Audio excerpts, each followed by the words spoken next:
BJP ने जो वक्फ amendment bill पेश किया है पार्लियामेंट में, हमारे नजदीक वो बिल डिस्क्रिमिनेटरी है, वो कम्युनल एजेंडा है बीजेपी का। वो मस्जिदों पर, कब्रिस्तानों पर और मुसलमानों की जो वक्फ की प्रॉपर्टीज है उन पर कब्जा करने की नीयत है। इनका सेकुलरिज्म में यकीन है, इनका अगर लोकतंत्र पे यकीन है, तो अगर उन्होंने इसको सपोर्ट किया, इसको समर्थन किया, तो बहरहाल हमारा समर्थन उनको नहीं मिलेगा।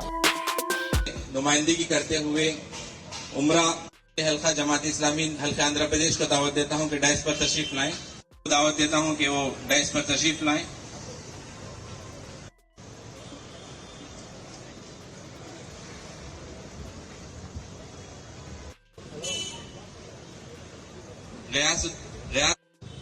उसके बाद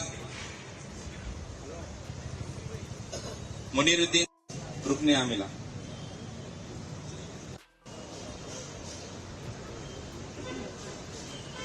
इंशाअल्लाह हम गुफ्तगू आगे बढ़ाएंगे। इसके को डाइस पर तशरीफ फरमा विजयवाड़ा के मुजाहिदीन वालेकुम वरहमतुल्लाहि व बरकातुहू। जैसा कि बुनियादी मकसद यही था कि इस मुल्क के हिंदुस्तान फसल उसने बोई थी, आज उस फसल को काटने में इतनी तादाद रखते हैं कि बड़े जोर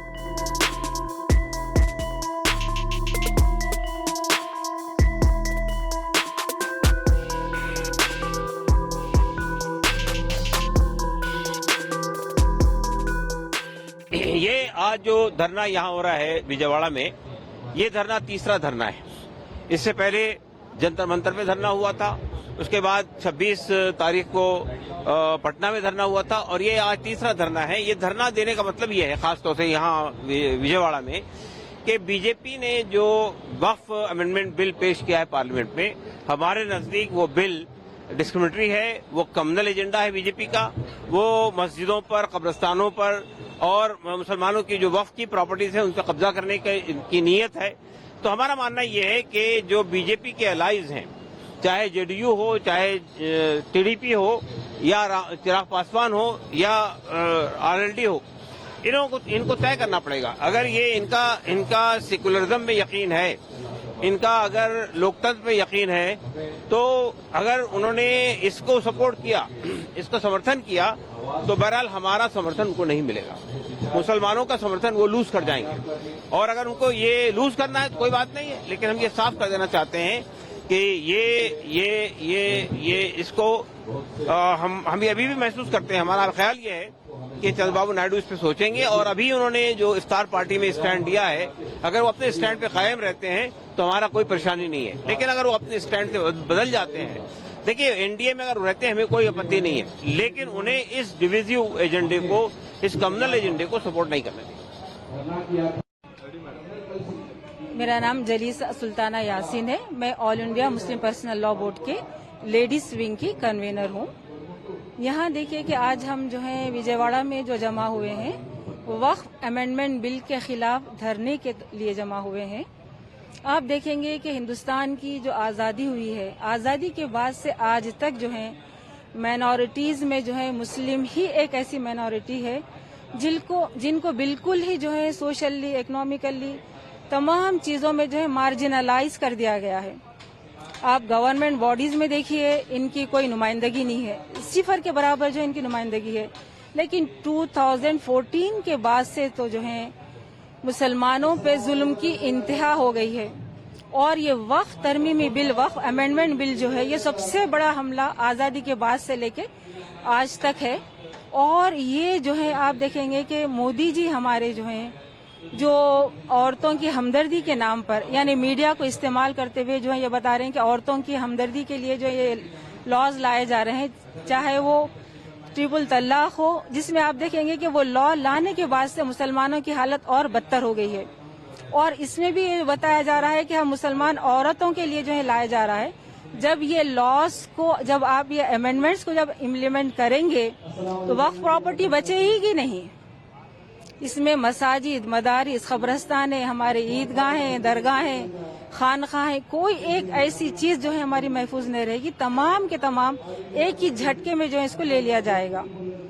और ये जो है हमारे कॉन्स्टिट्यूशन के अगेंस्ट है। कॉन्स्टिट्यूशन में हमको जो राइट्स दिए गए हैं, चाहे वो आर्टिकल 15 होने दीजिए, आर्टिकल 19, आर्टिकल 25, 26, आर्टिकल 30, इसमें ये हमारा कॉन्स्टिट्यूशन जो है पूरी तरह से हमको गारंटी देता है कि हम अपने मजहब पर चल सकते हैं। मोदी जी जो है ये कहते हैं कि जो है कॉन्स्टिट्यूशन में वक्फ का जिक्र कहाँ है। मोदी जी को हम बताना चाहेंगे कि आर्टिकल 25 जो है हमारा, वो हमारे लिए मुकम्मल आजादी देता है कि आप जिस अकीदे पे चाहे चलें, जिस अकीदे को चाहे प्रैक्टिस करना चाहे प्रैक्टिस कर सकते हैं, और जिस अकीदे को आप प्रोपोगेट करना चाहे कर सकते हैं। तो ये हमारे लिए मुकम्मल आजादी है। लेकिन ये बिल जो है हमारे फंडामेंटल राइट्स के खिलाफ है, नेचुरल जस्टिस के खिलाफ है, और सेक्युलरिज्म के खिलाफ है, डेमोक्रेसी के खिलाफ है। तो इस तरह से जो है हम जब तक ये बिल वापस नहीं हो जाता, हम अपने बरादरान वतन के साथ, सिख भाइयों के साथ, ईसाइयों के साथ, हमारे दलित और आदिवासियों के साथ हम पूरी तरह जो है अपनी स्ट्रगल को जारी रखेंगे जब तक कि ये जो है अनकॉन्स्टिट्यूशनल बिल वापस नहीं हो जाता। आज विजयवाड़ा में all India Muslim personal law board की निगरानी में एक महाधरना है। ये धरने का मकसद ये है कि यूनियन गवर्नमेंट जो वक्फ अमेंडमेंट बिल 2024 पार्लियामेंट में पेश की है ताकि इसको एक्ट बनाया जा सके, इसके बारे में हमारा समझना ये है कि ये जो बिल है ये देश के कॉन्स्टिट्यूशन के जो कोर वैल्यूज हैं उसके खिलाफ है,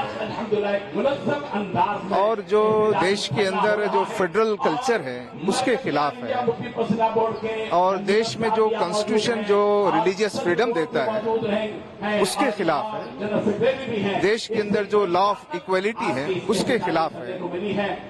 तो जो इतने इसके अंदर कमजोरियां हैं, इसको कानून बनाने का मतलब वो यहाँ के हमारे डेमोक्रेटिक और रिलीजियस राइट्स है उसको खत्म करता है। तो ये धरना यूनियन गवर्नमेंट से डिमांड करता है कि इस बिल को वापस लें, और जो यूनियन गवर्नमेंट को जो मदद कर रहे हैं जैसे चंद्रबाबू नायडू साहब हैं या नीतीश कुमार साहब हैं वगैरह, उनसे भी हम इन लोगों को बड़ा अच्छा इंसान समझते हैं, अच्छी पार्टियां हैं, लेकिन ये इस मौके पर वो एनडीए सरकार में ही रहें, उसको सिर्फ बीजेपी सरकार ना बना दें। अगर तेलुगु देशम और जनता दल यू अंधे बनकर इसका सपोर्ट करते हैं तो वो यूनियन गवर्नमेंट एनडीए गवर्नमेंट नहीं कहलाएगी, वो तो खुली तौर पे बीजेपी गवर्नमेंट हो जाएगी। तो हम चंद्रबाबू नायडू साहब से, उनको बड़ा अच्छा इंसान समझते हैं, उनके बड़े अच्छे काम भी हैं, हम उनकी कदर भी करते हैं, लेकिन वो इस मौके पर कॉन्स्टिट्यूशनल वैल्यूज का साथ दें और जो गलत कानून है उसको रोकने में हमारी मदद करें।